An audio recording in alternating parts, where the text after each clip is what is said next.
Just a word of introduction, so you'll know who the stranger is standing in your pulpit today.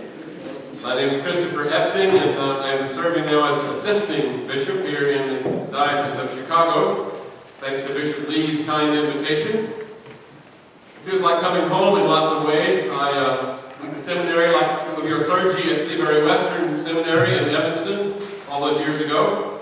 And I was ordained deacon at Church of the Advent in Logan Square on the northwest side of Chicago. So I began my ordained ministry in this diocese. But after ordination, I returned to my home diocese of Central Florida, where I had grown up, and I served as a parish priest for 16 years in various congregations. In 1988, I was elected Bishop of Iowa, that great state to the west of us, and I moved back to the Midwest, serving for 13 years as the diocesan bishop there. In 2001, the presiding bishop, then Frank Griswold, asked me to come to New York and serve as the ecumenical officer for the Episcopal Church.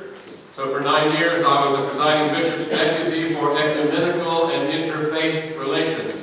That means I worked with Roman Catholics and Lutherans and Presbyterians and AME, AMEZ, CME, all Christian communions in cooperation, and also work with Jews and Muslims on the interfaith side of things. Fascinating work for 9 years. Then I retired in 2009, moved back to Iowa, to the Quad Cities this time, Davenport, Iowa, where my wife Suzanne and I still live. As soon as we arrived, the Dean of the Cathedral resigned, and the new bishop asked me to serve as the interim dean for 2 years. And when that responsibility was completed, Judge Lee asked me to come to Chicago. So I keep flunking retirement. I flunked twice so far. Maybe I'll get it right one of these days.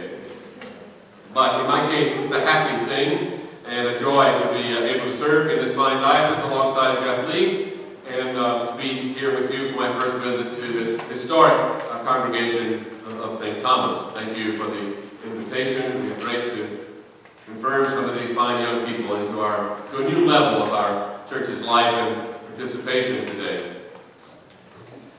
As you know, this is the 5th Sunday of the Lenten season, Lent 5. Hard to believe that Lent has moved along as quickly as it has, but next Sunday is Palm Sunday already, and then we will begin to move through Holy Week together as we move toward Easter.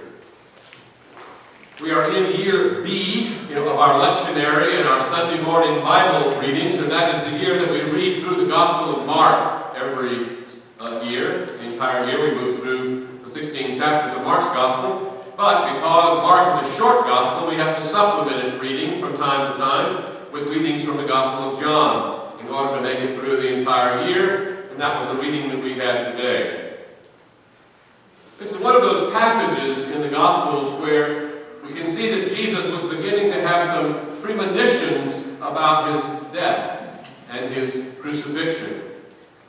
He knew from the beginning, I guess, that if he finally arrived in Jerusalem and confronted the powers that be there would probably be only one way out, and that would be through his sacrificial death. But it became clearer and clearer to him as his ministry moved on that this was the case. So today in the Gospel, right after Philip and Andrew arranged to have some Greek-speaking Jews meet Jesus, they were curious about him, Jesus says this: "The hour has come for the Son of Man to be glorified. Very truly, I tell you, unless a grain of wheat falls into the earth and dies, it remains but a single grain. If it dies, it bears much fruit." In case that was too subtle for the disciples, Jesus goes on to make it even clearer. He says, "Now my soul is troubled.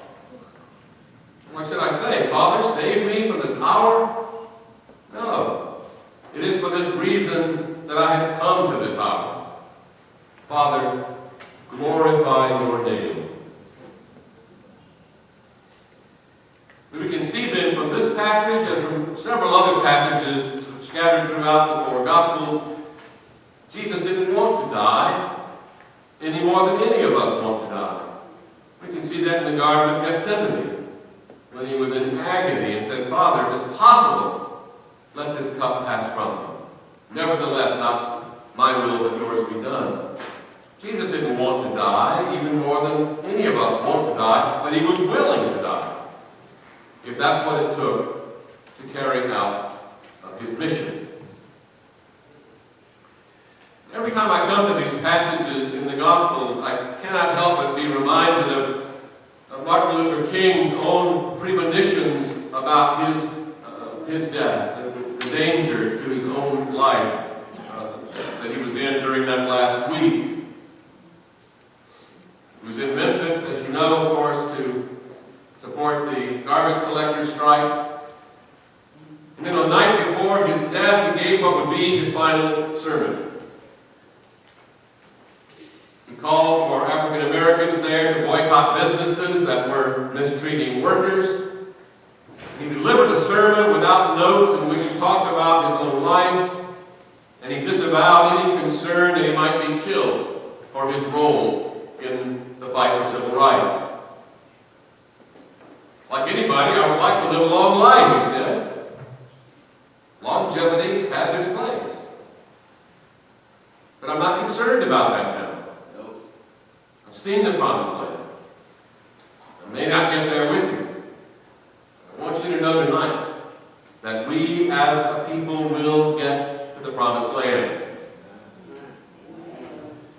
It wasn't the first time that Dr. King had spoken publicly about his possible early death. But I doubt that even he expected that April 3rd sermon to be the last one he would ever preach. He always knew that some speech would be his last, wrote Andrew Young. Was he afraid? Not on your life. Like Jesus, Martin Luther King did not want to die any more than any of us want to die. But he was willing to die if that's what it took to carry out his mission. And like Jesus, Dr. King knew that he had not reached yet the promised land, but he'd seen it.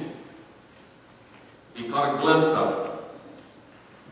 And he had absolute confidence that one day we as a people will get to that promised land. You and I need desperately, I think, to be reminded of that confidence in these days.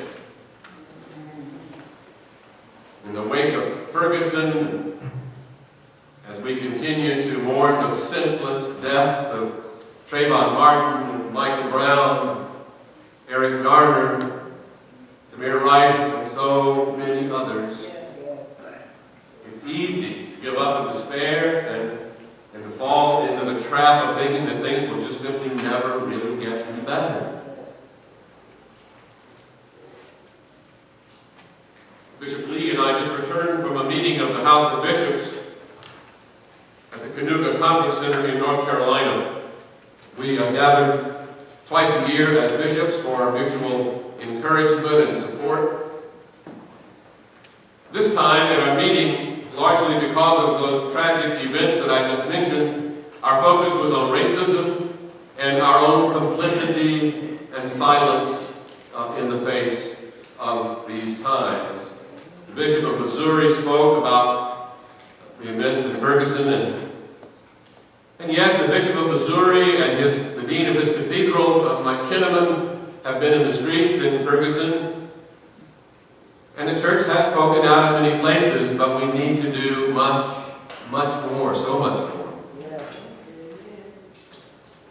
We viewed and discussed at this meeting a powerful film called Traces of the Trade. It's an award-winning documentary produced by a white family of Episcopalians who discovered that their wealth and the wealth of their little New England village had been built almost entirely on the slave trade in which they were involved. They were stunned by this, perhaps shouldn't have been, but were devastated by the news and by the actions of their ancestors, and so they embarked on a journey from Connecticut to West Africa to Cuba and back again in search of answers and repentance.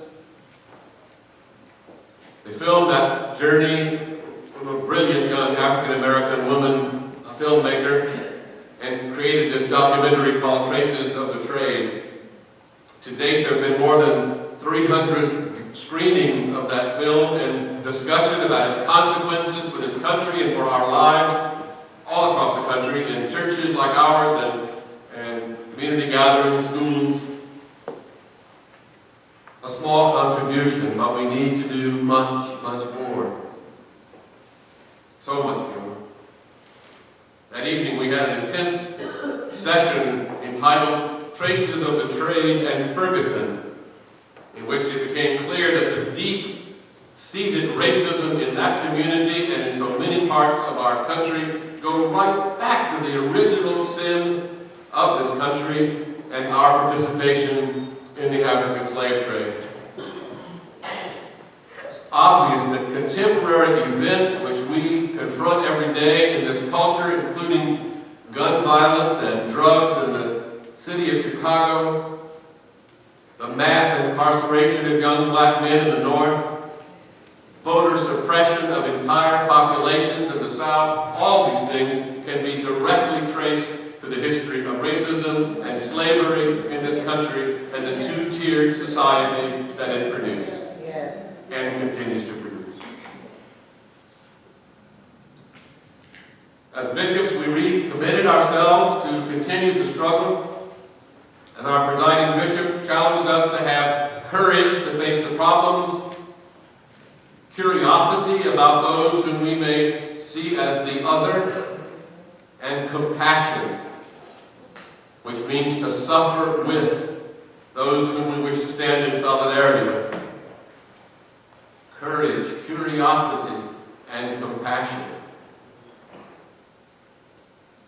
Or as one of our great bishops, the African-American Bishop of Atlanta, Rob Wright, put it, we need to show up, speak out, and live brave. Show up, speak out, and live brave. I may not get there with you, said Dr. King, but I want you to know tonight that we as a people will get to the promised land. And what should I say? Father, save me from this hour, asked Jesus. No. It is for this reason that I have come to this hour. Father, glorify your name. Jesus and Martin. Courage and compassion. Two who were willing to show up, to speak out, and to live brave. Are we?